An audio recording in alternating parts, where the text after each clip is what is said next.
영혼 구원이 하나님의 뜻이다. 영혼 구원이 하나님의 뜻이라는 제목으로 말씀을 나누는 시간을 갖겠습니다. 오늘 예수님의 형제들이 예루살렘으로 예수님을 올라가라고 할 때 예수께서 올라가시지 않으려고 했던 이유를 이제 여러분 이해하실 겁니다.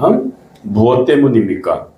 과시욕을 한번 채워보십시오 하는 그런 제안을 대한 거절이라는 것을 지난주에 말씀을 드렸습니다. 오늘 그래서 과시욕을 한번 채워보세요 라고 형제들이 말할 때 예수님은 그것을 거절했습니다. 그런 제안에 대한 거절이라는 것이 지난주에 말씀을 들은 것입니다. 다시 말하면 이 예수님의 형제들의 그 제안에 대한 거절은 마귀가 예수님을 시험했던 그 내용들에 대한 거절과 똑같은 맥락이라고 할 수 있겠습니다. 그런데 예수께서 나중에 왜 예루살렘에 올라가셨습니까? 예수님의 의도는 간단합니다. 하나님의 뜻을 이루기 위해서 예루살렘으로 올라가신 것입니다. 과시욕이 아니라 하나님의 일을 하겠다는 그 태도 때문에 예루살렘으로 예수님께서 올라가시게 된 것입니다. 요한복음 6장 38절 39절 말씀에 보면 내가 하늘로서 내려온 것은 내 뜻을 행하려 함이 아니요 나를 보내신 이의 뜻을 행하려 함이니라. 나를 보내신 이의 뜻은 내게 주신 자 중에 내가 하나도 잃어버리지 아니하고 마지막 날에 다시 살리는 것이니라 라고 예수님께서 요한복음 6장 38절 39절에 말씀하신 것처럼 이 뜻을 행하려고 예루살렘으로 예수님께서는 올라가신 것입니다. 하나님의 뜻이 무엇입니까? 하나님의 택한 백성들을 구원하는 것이 하나님의 뜻인 줄 압니다. 지금 초막절에 예루살렘은 많은 사람들이 모여 있었습니다. 그러나 그 많은 사람들이 영적으로는 죽어가고 있는 그런 상태에 있었습니다. 그들이 복음을 알지 못해서 지옥의 백성들이 될 위기에 처해 있었다는 것입니다. 그러니까 예수님이 가셔서 무엇을 하셨습니까? 복음을 증거하신 줄 믿으시기 바랍니다. 택하신 영혼들을 하나도 잃어버리지 않으려고 하는 것이 하나님의 뜻이고 이것을 이루기 위해서 예수님께서는 예루살렘에 올라가시는 줄 믿습니다. 예수님의 이런 행동의 모든 동의는 자기 과시가 아니라 하나님의 뜻을 성취하고 이루는 것이 오늘 예수님의 이런 모습인 줄 믿으시기 바랍니다. 예수님의 이런 행동 우리가 잘 깨닫고 우리 또한 닮아야 될 줄 믿으시기 바랍니다. 그래서 예수님의 십자가에 못 박히시면서 마지막 하신 말씀이 무엇입니까? 뭐라고 말씀하셨습니까? 내가 모든 것을 다 과시했다 이렇게 말하고 죽으셨습니까? 아닙니다. 다 이루었다. 하나님이 내게 맡겨주신 그 목표를 다 이루고 사명을 다 이루었다. 이것이 예수님의 마지막 말씀인 줄 믿으시기 바랍니다. 마지막에 우리에게 남겨주신 그런 말씀이 되신 것입니다.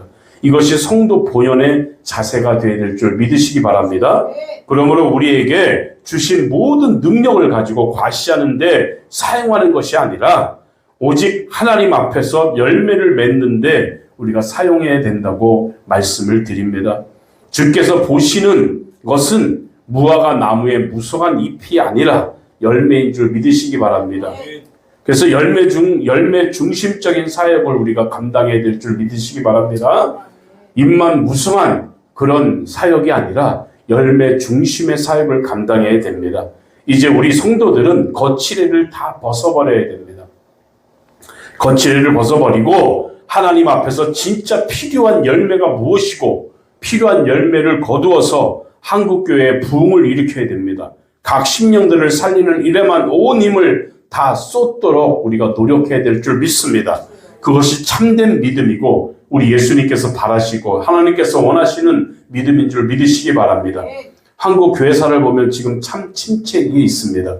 이렇게 돼야 될까 어떻게 해야 될까 갈 바를 모르고 있습니다. 이 시기를 맞이해서 우리가 해야 될 분명한 일은 사역 중심의 일, 열매 중심의 일을 감당하는 저와 여러분 되시기를 바랍니다. 사역을 왜 하냐고 물어보신다면, 교회가 왜 존재하냐고 물어보신다면 천국 백성을 만드는데, 하나님의 백성을 만드는데 십자가 중심의 사역, 열매 중심적인 사역을 감당할 때 하나님의 뜻을 이루는 그런 저와 여러분 될 줄 믿으시기 바랍니다. 지금 너무도 혼탁한 시대를 저희들 살고 있어요. 어떻게 해야 될지를 모르는 이 상황 속에서 우리가 무엇을 바라보고 무엇을 의지하고 무엇을 따라가며 살아야 되겠습니까? 열매 중심적인 삶을 살아야 됩니다. 지난주에는 십자가 중심적인 삶을 살아라고 말씀을 드렸습니다. 이제는 열매 중심의 삶을 살아가면서 하나님이 무엇을 원하시는지, 이 땅에 왜 오셔서 그런 고통과 힘든 삶을 사시고 십자가의 죽음을 당하셨는지를 깨닫고 우리들은 열매를 맺는, 열매 있는 성도가 되어야 될 줄 믿으시기 바랍니다.